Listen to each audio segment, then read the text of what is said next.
Hey you guys, welcome back. Today I have a super spooky monster type look.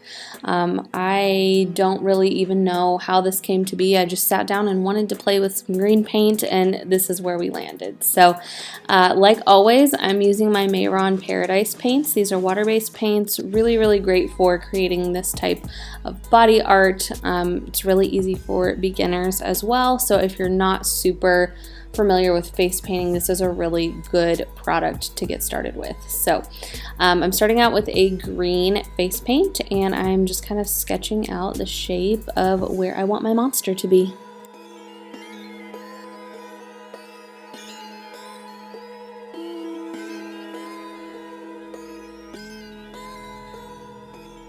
Also, just a quick note for anybody wanting to recreate this, you're going to need to do a couple of layers on the green. I do this with almost every single color just because it looks a lot more opaque and looks better. So you can see right here I'm applying the second coat and it makes all the difference.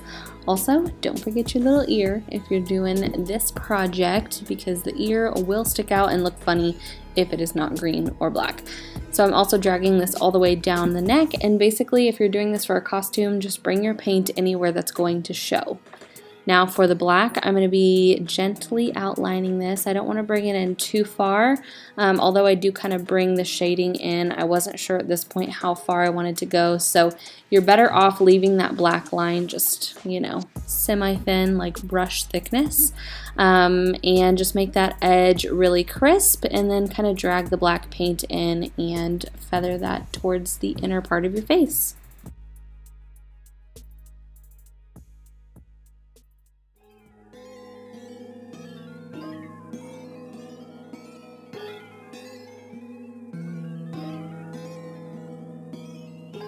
At this point, I was just dragging it down and blending it. I wasn't adding any new black paint to the brush. I was just kind of dragging down what was already there and the paint that was still wet and not completely set. I wasn't exactly sure what I wanted to do with the nose area. I did end up bringing that pretty far in. That's kind of just personal preference. My nose is not my favorite feature, so I decided to just cover it. So anyway, right there, what I was doing with my hands is trying to figure out what it would look like to have fingers coming through, and I wanted to make sure that I drew the fingers in the right order, if that makes sense. Out of everything, the monster fingers definitely took the longest, so definitely take your time on this if you're really wanting it to come out precise and have a really big impact. Just don't skimp on this step. Definitely take your time here. Make sure the fingers are kind of like bent in the right direction, and it will come out so cool. So the first one I did was a pointer finger. This one would be the middle, then ring, then pinky. So that's kind of how I have them coming through. And again, I just went over this with 2 coats of the green.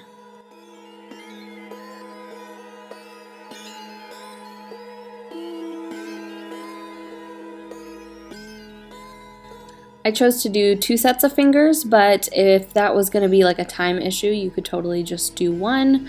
Right here, what I'm doing is kind of testing out the thickness of this brush for the fingernails. So what I'm doing here is I flipped it upside down to kind of create the nail bed, and it was like the perfect shape for that. And then I took the edge of this brush where it was really thin and precise and drug that up to kind of give it a witchy looking finger.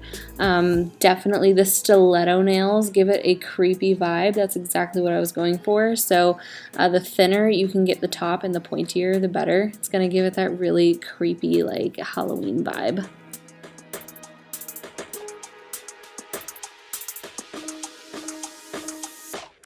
Creating the look of these fingers was definitely the most time consuming. This look as a whole took me 6.5 hours to paint.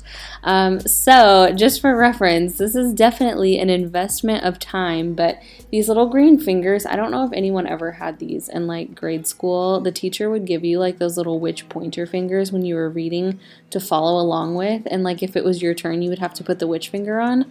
That's where I got the inspiration for these fingers. I think those had red nails, but that was like my inspo, was a bunch of those creepy green, I guess they were probably witch fingers, but we're going with monster vibes for this look. But that was totally my inspo. Let me know in the comments if any of you guys ever had those fingers in school.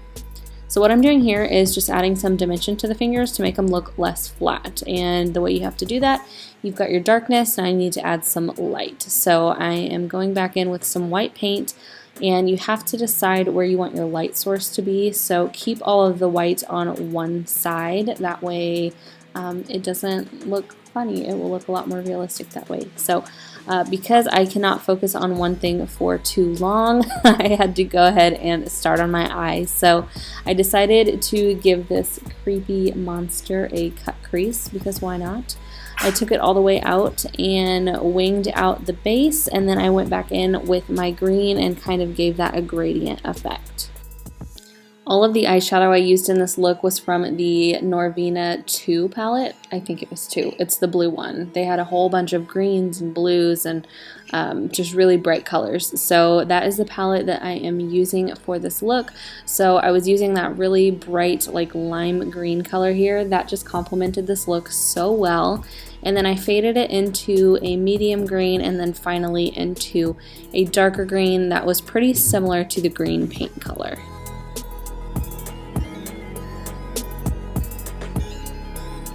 And then of course make sure it's blended. I'm just going back in with a clean fluffy brush and making sure that gradient looks nice and clean. And then I'm going in with a black liner, and I decided to really accentuate that wing and just kind of give it a little like graphic effect. So be really careful with this part, because I feel like if you mess up, I don't even know how you would fix it, so pressure's on. I took a really small smudge brush and was smudging a black eyeshadow around the edge of this to give it kind of a smoky effect, and I think that turned out really nice. It kind of broke that green up so that it just wasn't the same green color on top of each other, and then it did add a really cool effect to the top of the cut crease as well, so I was really happy with the way that turned out. And then I ran a thin line of the black liner along the top of my lash line and then did extend that inner corner area. So now I decided I wanted to kind of, I don't know, add a little like sliced jaw moment, and I was taking the black all the way down my neck and then just kind of really messily faded that back into the green. Just kind of gave it like a creepy, like I don't even know what type of vibe. I was like thinking monster, but like this also has witch vibes too, so I don't know. Do whatever you want here. I just decided to do that, and I like the way it ended up looking. But right here is like also one of the most important parts. I was really cutting that cheek line and just like contouring the crap out of my face.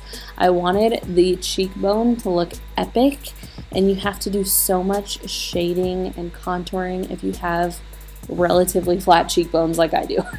So when you're going in with a black paint, you can definitely get the job done, but it does take a lot of blending and a lot of patience. Now that we have the shadow, we need to go back in and add the light. So I did not set my face paint, and it took 1,000 layers of green right here to get it to brighten up. It was like the paint just kind of soaked all of the powder in. I don't know what was happening, but I was messing with this for like, I don't know, a good 15 minutes. I finally got that area a little bit brightened up, and then just to kind of give it a little more dimension, I'm going in with a white and really sharpening up that little cheekbone drop-off area.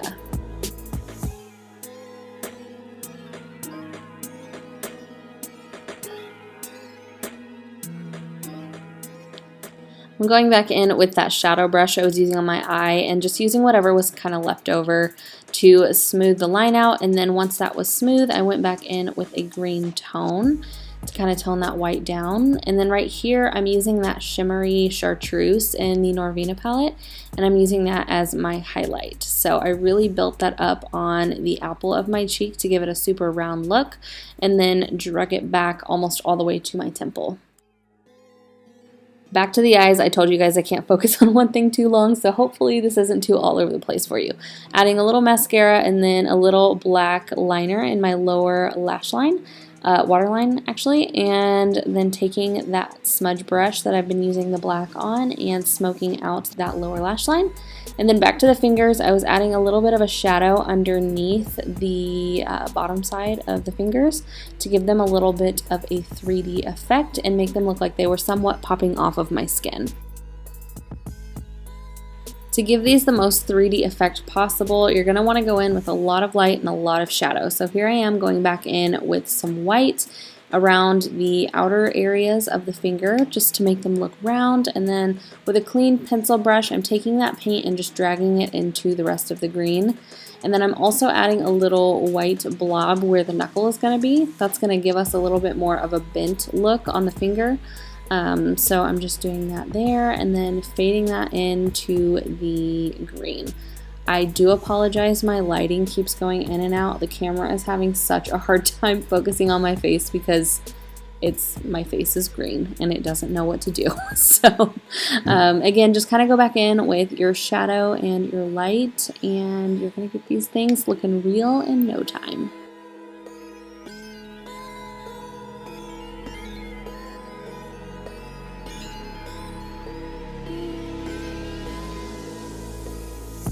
Alright, so I moved on to the eyebrow. I wasn't exactly sure what I was going to do here because the placement of the fingers and the eyebrow were like overlapping. So I kind of just had them coming out from behind the eyebrow. And then if I had this to do over again, I don't think I would do this part. I was trying to add like a little creepy eyebrow effect and it just didn't really come out how I envisioned, but I just left it anyway because I kind of didn't know what to do with it after that point. So there is the eyebrow, and then we are moving on to the lips. I majorly overlined my lips and I just used a black eyeliner to do this. And then I'm going to go in with a gel liner and kind of extend that outer little smile area to give it a really creepy look. But I'm just getting my basic shape down with that black liner, and here I am kind of extending it. You don't want to go like overboard with it, otherwise it'll kind of like take away from the look. But I did extend it to make it look kind of creepy, and then I also drug that lighter color down to really give that cheekbone that pop effect that I was looking for. I wanted to round off the edge of this black area, so with that small brush I'm just kind of rounding that off into the lighter area that I just added, and I definitely like the way that that turned out, so highly recommend that. And then to go over all of the black stuff on my lips, I'm actually using a black liquid lipstick so that it would stay a little bit, and then just adding a little bit more highlight, dragging that down into the outer edge of my lip. And then here is the final step. I'm just kind of making it look like the fingers are pushing my skin back. So I'm adding these little wrinkles with a small detail brush. And this is something if I had to do over again too, I don't think I would have added so many wrinkles and quite so far over onto my other eyebrow. I would have left them a little bit more minimal. But I added a bunch of the darker shaded wrinkles and then added some white shadow in between. Added a little blood for a creepy Halloween effect, and here we have the monster within.